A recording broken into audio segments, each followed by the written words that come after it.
Hello, I'm Archie Luxury and welcome to the program. I received a really interesting email from Glenn Rossiter, and he said, "Hi Archie."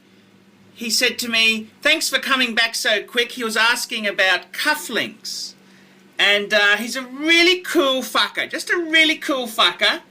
And he says, "Hi Archie, my name's Glenn. I'm from Winchester in the UK. I'm a huge fan of your channel and would love to hear your opinion on the best cufflinks out there. I'm more than happy to donate to the cause if you instruct me how to do so. I have finished my watch collection and now I'm looking into other luxuries." And I said to him, "Hey Glenn, I need more details. I need your budget and what sort of watches do you have? You know, it's very important." And he came back to me. Excuse me, you don't mind if I have a quick drink, do you? I mean, Archie loves the finer things, and my God, my Talisker 10's running out, fuckers. It's running a bit low. This is the bottle that Greg Davis sent me. It's running short. Okay, fuckers, let's have a look here. I said, "What sort of watches and what budget have you got?" And he came back to me. "Thanks for coming back so quickly. My budget for cufflinks is £4,000. Fuck! The watches I have: Rolex Submariner, IWC IW5 44505, Omega Speedmaster Man on the Moon, Omega Skyfall, Patek Grand Complication Perpetual Calendar 5216R, fuck, AP Royal Oak, Rolex Day-Date two-tone, don't think they made a two-tone one, but anyhow, Jaeger-LeCoultre Reverso Grand Duo, Breitling Bentley Motors, Vacheron Patrimony, and a Patek Nautilus." And, I said to him, "Any chance of a small donation?" And you wouldn't believe this fucker here. "Hi Archie, small donation sent. 100 British pounds. Fuck! £100? My God, that's a donation. Thank you so much. £100.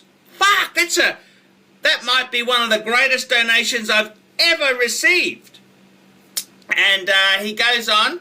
I naturally said, "Hey Glenn, thank you. I'll get you a free bumper sticker, autographed, and get some Archie Luxury memorabilia out to you, because you're a cool fucker." And yes, that's a very interesting thing. Okay, what do I recommend? Okay, let's just stop. Let's back the truck up a bit there. Back the truck up. Okay, number one, we need a couple of sets of cufflinks. We're not just buying one set. You need a couple. With a collection like that. Okay. The real shit cufflinks, when you buy some of these shirts, cheap shirts, you get a set of cheap Chinese cufflinks. They're fucked. They're fucked. No one worth their salt would wear that shit. When you start to get into some decent cufflinks, decent, I don't know if you can see the logo, these are Dunhill cufflinks. These are some Alfred Dunhill cufflinks. They're quite nice. These are quite reasonable. They're in silver. I reckon these are great as everyday cufflinks. They're also, silver's cool because it goes with steel pieces. Okay, as we move along the horological tree, you know how you have whiskey, you match a whiskey with cigars, okay?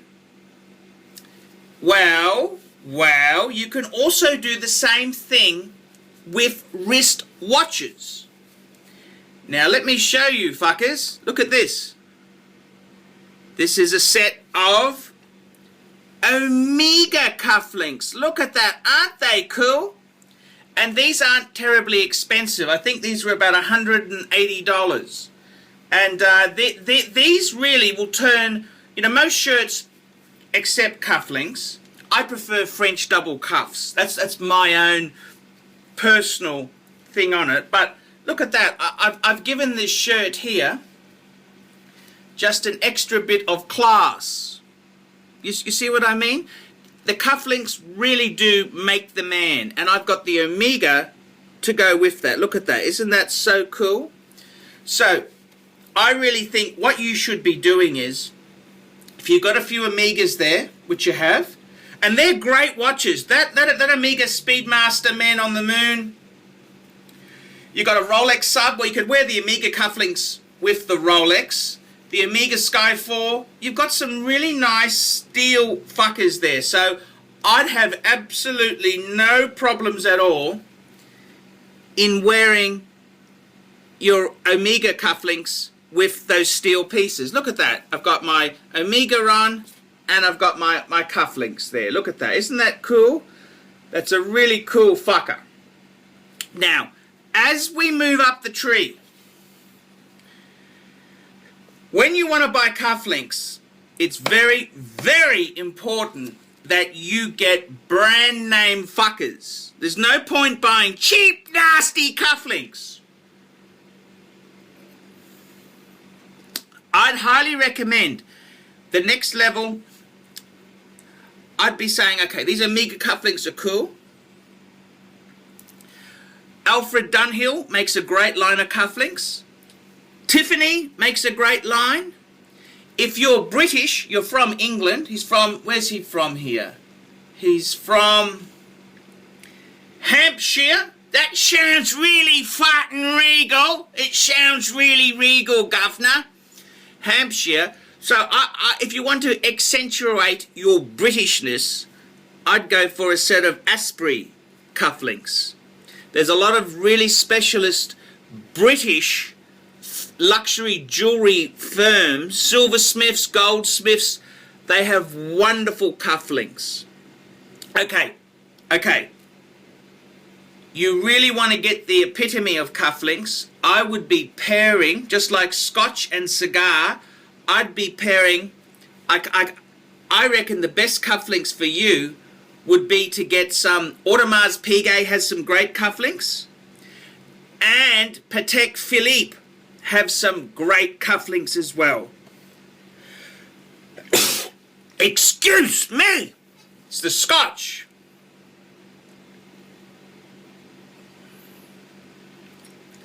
I'd be looking at Audemars Piguet cufflinks, Patek cufflinks. If you've got watches like that, which is fucking amazing stuff, I'd be pairing those high-end cufflinks from those watch brands. Patek cufflinks are superb. And that's what I'd be doing. The other thing is too, if you really wanted to accentuate your Britishness, as I said, Asprey. Aspreys have got some fantastic cufflinks, and they do them, I believe, in silver and gold. So that's a nice way of keeping it. Also, don't forget vintage. You may get a lot of worth out of vintage cufflinks. And you could always pretend, yes, it belonged to my favourite uncle, Lord Wiltshire. Yes, he had the cufflinks, and we in it, Mummy's side of the family passed them down to me. Always, it's great to invent some fake aristocrats in the family. Very, very good idea. Invent some class! Get some fucking class, governor! Get some fucking class! It's your fur coat, no knickers! Yes, governor. It's very good to get some, add a bit of class there, you know. Yes, Lord Wiltshire. It's, my uncle was a, he was a surgeon in Harley Road. Breast enlargements and penile dysfunction. Yes, and I inherited them from Mummy's side of the family. Very great thing to do at a dinner party. You can invent all sorts of shit from some right-placed antiques. That's the way to go, fuckers. That's the way to go. So basically, let's just recap. Basic cufflinks. Well, I'd be going for your Alfred Dunhill type cufflinks. I'd also be going for your Omega cufflinks. These are in steel and they were about $180. You want to get better cufflinks? I'd be going Tiffany's. I'd be going Asprey. I'd be going vintage. You want to get really, really top on top of that again, I'd be going Patek and Audemars Piguet. They're fucking expensive. Not much on the second-hand market, but they do appear from time to time. Make sure you buy it from a reputable dealer because you don't want to get stuck. You don't want to pay high money for fake Patek cufflinks. But that's what I would be doing. So yes, cufflinks. If they just add that bit of fucking class, Scuffner. They add that bit of fucking class. They add that bit of fucking class. So yeah, I'm all for it. I'm Archie Luxury. Tell me what you fuckers think of that. I think Glenn will enjoy that video. Thank you, sir. I love you. Thank you, sir. We specialize in the repair of Rolex and Patek Philippe watches. We've been doing the same thing for more than 25 years. We have Rolex technicians certified by Rolex who actually used to work for the company for many years, like if we do in the work on the factory. We completely disassemble the watch and we put it to work like brand new condition. When you get the pre-owned watch, it's like if you're getting a brand new unit. The only difference is the money.